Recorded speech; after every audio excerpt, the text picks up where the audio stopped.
ارشادات و سخنان ارزشمند جلالتمآب محمد اشرف غنی رئیس جمهوری اسلامی افغانستان و سرقمندان اعلای قوای مسلح کشور می نشینیم. جناب رئیس جمهور.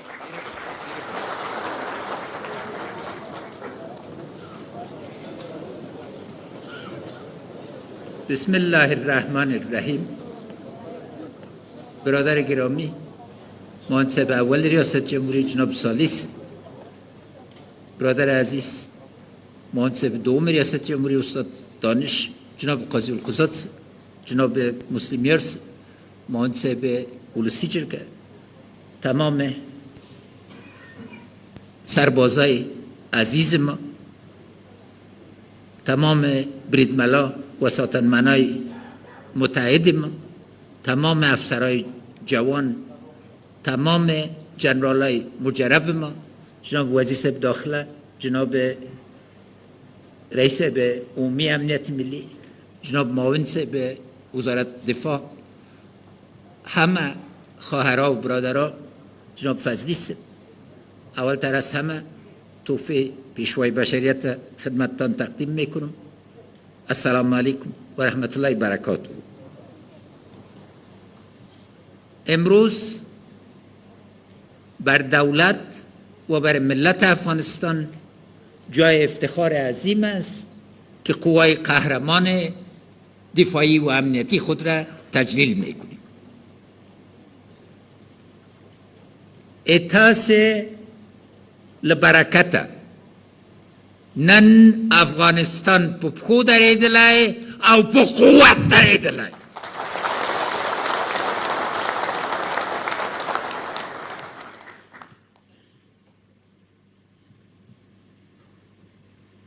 من میخوایم چند سوال جواب بدم. چرا دولت سر شما افتخار میکنه؟ از خاطر که بدون شما دولت وجود نخواهد داشت و همه باید یقین داشته باشند که حفظ، تقویه و تجهیز قوای دفاعی و امنیتی ما وظیفه اول ماست.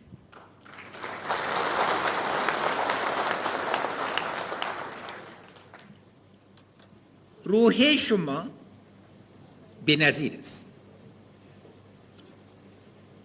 خواهر قهرمان ما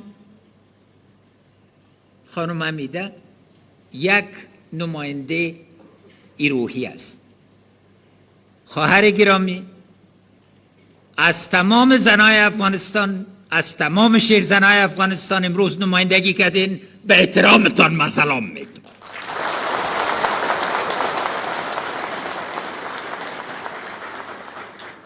هفته نیست که ما همراه بازماندهای شهدای قهرمان پلیس ملی، امنیت ملی و اردوی ملی صحبت نکنیم.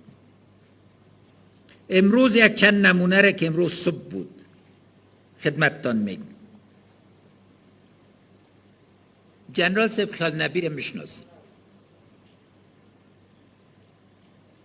بچهش به شهادت رسید، اما تمام توجهش امروزی بود که در صف اول دوباره قرار داشته باشه. ده روحیت مثلا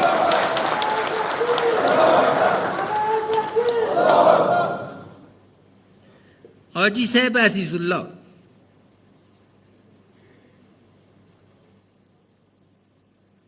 پسرش دگرمند صاحب ذبیح الله در ارزگان به شهادت رسید.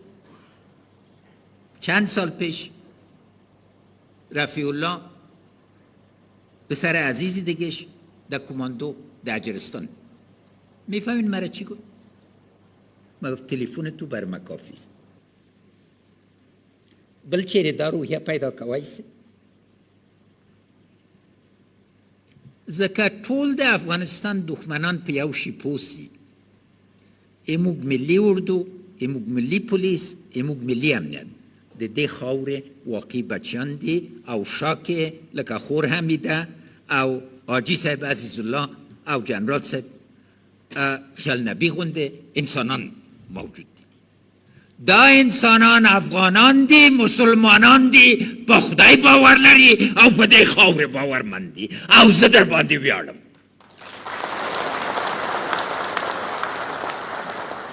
یعنی 10 مثال دیگر دادم میتونم.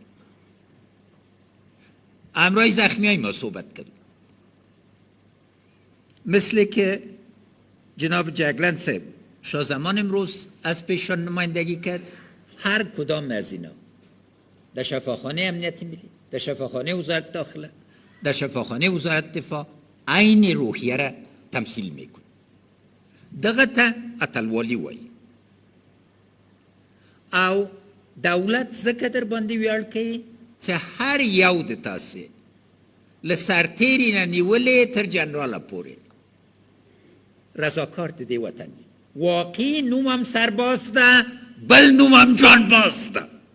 په ځان بازی کوئ، له مرګه نه ډارېږئ او مرګ ته شکست ورکوئ. بارها در عملیات‌های قوای خاص ما دیدیم که 2 نفر یا 4 نفر رضاکار خواستن، 8 نفر 10 نفر حاضر شدن، مرگ به سر چشم دیدن، اما خواهرها و برادرای ملکی ما را نجات داد. نو ځکه ټول دولت در باندې ویاړ کوي او د دولت ژمنه داده چې هیڅ وخت به تاسې ته غیر له دې نه چې د یو ملي پانګې پیسو ګوري بل نظر ایموږ د منلو وړ نه ده. ویام جای افتخار است که در 6 سال گذشته شما یک راهی را طی کردین که در کشورهای دیگه شاید 20 یا 30 سال میگیریم. ظرفیتی که امروز قوای دفاعی و امنیتی افغانستان داره قابل افتخار است. دیگه شک شوبه نه خاص قوا په استازیتوب جنرال صاحب علیزه تاسو نه او ټول نه مننه کوم. قطاعت د خاص ده، کماندو نه، پولیس نه، امنیت ملی نه، اردوی ملی نه او ټول نه. امنیت ملی یک عادت داره جناب سراج صاحب که خود سربازای گمنام میگین. خوش میکنم جناب صاحب، اما پیش من هیچ وقت گمنام نیستیم. هر کدامتان خاص میشناسم، هر کدامتان از جانم برم نزدیکتر هستید. همه شما قهرمانای واقعی از مملکت هستید. پلیس ملی جناب اندرابی خوش می بارها خود قربانی کردن که خواهرها و برادرای ملکی خود نجات بده. این که مشکلات داریم و اصلاحات آمد و حتمی است، اما از روحیه ملی هیچ بخش قوای دفاعی و امنیتی ما کسی کار کرده نمید. او جنرال صاحب خوشحال شد اوس تصدید محافظت عامه با قوت بانده هغه وظایف اخلي چې په پولیس او اردو و امنیت ملی اجرا کول. من زه تاسو او تاسو ټول همکاران مننه.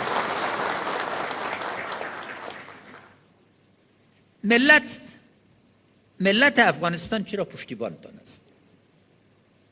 نقطه اولی را خود میدانید که در 140 سال گذشته قوای دفاعی و امنیتی افغانستان به اندازه حمایت مردمی نداشته که امروز داریم. نقطه اولش است که تمام مردم افغانستان به این میفهمند که شما حافظ و تطبیق کننده قانون اساسی افغانستان هستید. قانون اساسی را شما حفاظت کردین، انتخابات بی‌طرفانه را شما انجام دادین، در سیاست های کوچک شما داخل نمیشین. سیاستتان سیاست ملی، حاکمیت ملی، حفظ خاک مقدس است.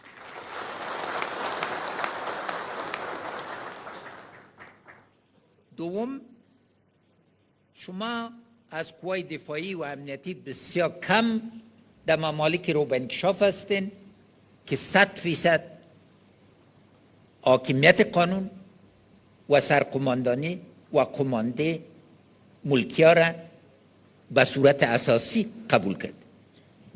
معاون صاحب اول، وزیر صاحب دفاع، وزیر صاحب داخله، رئیس صاحب امنیت ملی، همه ما متحد هستیم، همه شما را همراهتان آشنا شدیم، اما وظیفه ما از قانون اساسی سرچشمه گرفته و شما حفاظت قانون اساسی را به دوش دارید. برای من جای افتخار بوده در 6 سال که صدها بار همراهتان دیدیم. با قولای اردو رفتیم، مدیرای ولایتی امنیت ملی را دیدیم، قماندانای امنیه را دیدیم، خاصتا بریدملا و ساتنمنای قهرمان ما را و افسرهای جوان ما را همراهش آشنا شد. او روز یک احصایه را بر ما آورده بودن که بسیار دلچسب بود. تا حد برید جنرال عمر اکثریت افسرهای ما از 40 پایین است. از یک نسل جوان، از یک مملکت جوان با روح قوی جوان مدافع میکنین و نماینده.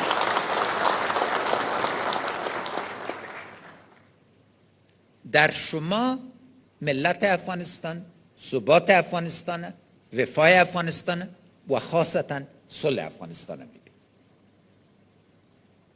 سر صلح ما در آخر میم، اما در این واضح است که بدون شما و بدون قهرمانیتان میدان سیاست متفاوت می بود.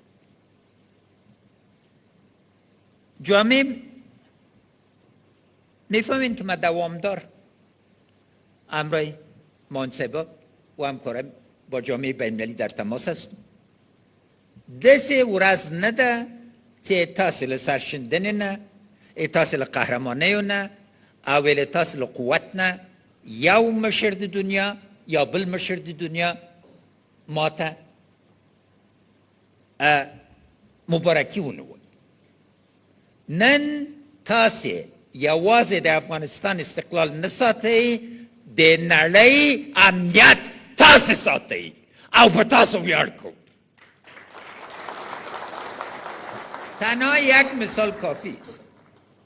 زیاده از 90% عملیات‌های ضد دهشتگری را قوای خاص و کماندو و پلیس و امنیت ملی ما انجام داد. نن آبخوانه افغانستان نده چې نورو ساتلو، نن تاسو انشاءالله تعالی به نور ساتئ. په خپلو پښو ډېر نږدې سوي یو چې ودرېږو. ځینې امکانات دي چې په عالم اسباب کې دي، انشاءالله تعالی برابریږي. نقطه کلیدی چیست؟ این جنگ بین‌المللی نیست. او مرحله با پایان میرسه. توریسم یک خطر بین‌المللی است، شبکه‌های جرمی یک خطر بین‌المللی است، اما قوای دفاعی و امنیتی افغانستان امروز ما به افتخار میگم که ظرفیت حفظ و ثبات، توسعه و رفاه کشور به شانه بسیار بزرگتان تحمل کرده میتونی و ایره به پیش برده میتونی. دا واقعی مبارکی ده د نهم د کب ټول افغانانو ته او ټول مسلمانانو ته. تاسو په پښو درېدلي، نن یو قوت یې او منطقه او نړۍ د یو قوت باندې در باندې حساب کوي.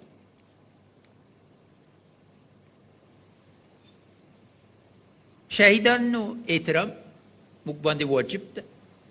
تاسو پیږئ چې زه هره ورځ دا تعقیبوم او زخمیانو ته د رسیدګۍ لپاره نن مې د افتخار ځای ده چې ووایم چې کال 1400 لمریز کې به د کورو جوړول د ملي اردو، ملي پولیس او ملي امنیت د شهیدانو دپاره به په قوت کې شروع است. نن به عدد زه درته نه وایم، اما عدد په سلهاو کې نه ده، انشاءالله به په زرهاو کې.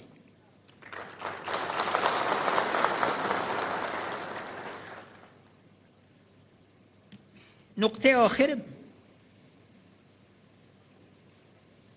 نقش قوای امنیتی و دفاعی ما در ایجاد فضای مناسب برای صلح است.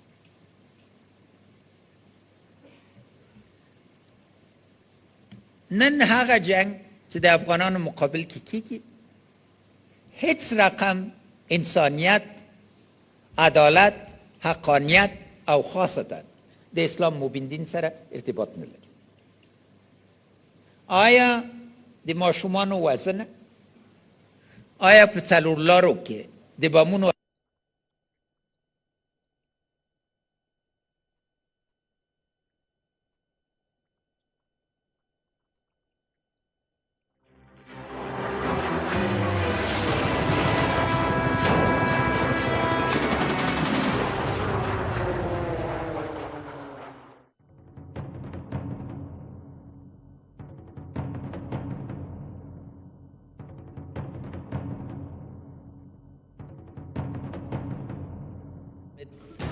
تمام دنیا اکثریت مطلقشان به صورت واضح اعلان کردن که دایه اساس اسلامی نداره.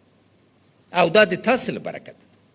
و همچنین من میخوایم از علمای کرام افغانستان از صمیم قلب تشکر کنم که در میدان استدلال، چی در دوحه، چی در مکه معظم، چی در مدینه منوره، چی در اندونزیا و در تمام نقاط دیگه بسیار خوب درخشیدن. و دلیلش بسیار ساده است. جناب مسلمی هست که تاس طول نماند ملی شوران دریز نم زکه دایه پر حق ده.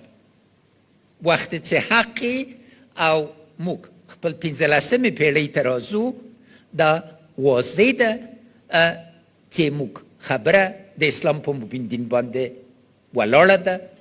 ما ته د څوک راوښیي چې موک اسلامي قانون نه اسلامي تر قانون جناب قاضي القضات صاحب تشریف لري په نړۍ یا په منطقې کې است. او دا مه هېروئ چې لومړی وار چې موږ د اساسي قانون خاوند سو د غازي امیر امان الله خان په دوران کې هر ماده د قانون د اساسي لاندې مولوی صاحب عبدالواسع قنداری چې موږ ډېر عظیم علماونه او تمسک القضات هغه کتاب ده چې ټول شریعت په 1102 مادو کې خلاصه ک لاندې لیکلي چې شریعت مطابق است با شریعت غورای محمد. لاول موږ اساسي قانون شرعي بنیاد لري او اسلامي بنیاد لري. نو خبره په هغه کې نه ده، خبره په قدرت باندې او د قدرت د حل لاره یوه سیاسي موافقه ده، د سولې موافقه ده که څوک د افغانستان واقعي بچیان دي باید ټول نور افغانان ومني او که څوک افغانیت نه مني نو بیا ګناه په دوی باندې. اما زه غواړم چې ووایم چې تاسې جناب میاخیل صاحب تیر کال سخت کال اما تاسې بریا ډېره لویه وه. د افغانستان دښمنانو او طالبان په دې فکر کې به وو چې یا به دولت ته سقوط ورکړي یا به دا مقدسه خاوره په څو برخو کې وویشي او بیا به ووایي چې ملي حاکمیت نشته. تاسې مخه ونیول. او مو قرباني ورکړه، د زرهاو خلکو وینه بې ځایه تویه سوه، اما دا بې ځایه نه وه ځکه چې دا وطن یې وساته.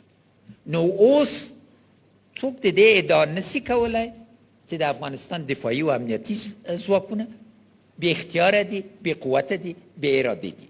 ظرفیت باندې هم خلک پوهېږي، په میدان کې یې ولیدل. شاید وقت تاریخ ولیکل سي هغه خلک چې طالبانو ته یې مشوره ورکړې وه چې قندهار و هلمند باندې حمله وکړي زیاترین پښیماني او تور مخ به لري. جنگ آسان کار ده، سره به وهویې میړانه، ژمنتیا، جرأت په دې کې ده چې راسئ چې سوله وکړي.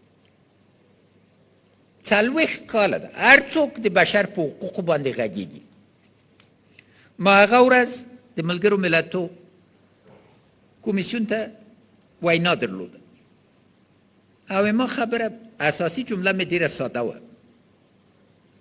جمله اساسی می بود که جامعه بین المللی 40 سال است که یک ملت با تاریخ عظیم، با تمدن درخشان، با مردم زنده از بنیادترین حق که حق صلح است محروم نگاه کرده و این قابل تحمل نیست. ما صلح پایدار میخواهیم، ما صلح با عزت میخواهیم و صلح که با قوت بازوی قوای امنیتی و دفاعی و مغز فعال ما و اراده مردم ما بیه. دا صلح راتلون ولی د خاوری که وینه روانه این موږ وینه سره نه ده، ولی موږ ماشومان بې سواده پاتې سي، ولی موږ جنکۍ ته ډاکټران نیسي، ولی موږ ځوانان لویترین پوهنتونو د نړۍ کې درسونه وایي. دلته موږ غواړو چې یو ملي بحث راسي چې ووایو څه غواړئ، څوک کومه طرحه لري د افغانستان دپاره، او موږ د دولت ټول دریځ په یو شي کې ده. د افغانستان ولس خپل دولت او خپل ولسمشر ټاکلی، او راتلونکی ولسمشر د افغانستان به د افغانستان ملت ټاکي. دا د ملت حق ده، او دا موږ دفاعي او امنیتي قوتونه دا به ثابته‌ای چې د ملت په اراده باندې به په قانوني توګه تغییر یاست. غیر لغنه مرګ د سړي انسان باندې څه اعتماد ده، او د جمهوریت ښه والی دا ده که جمهوریت به صورت اتومات مدتش معلوم است. نو که څوک غواړي د افغانستان ولس ته قناعت ورکړي، موږ غېږه ورته خلاصه ده. بازم در آخر این روز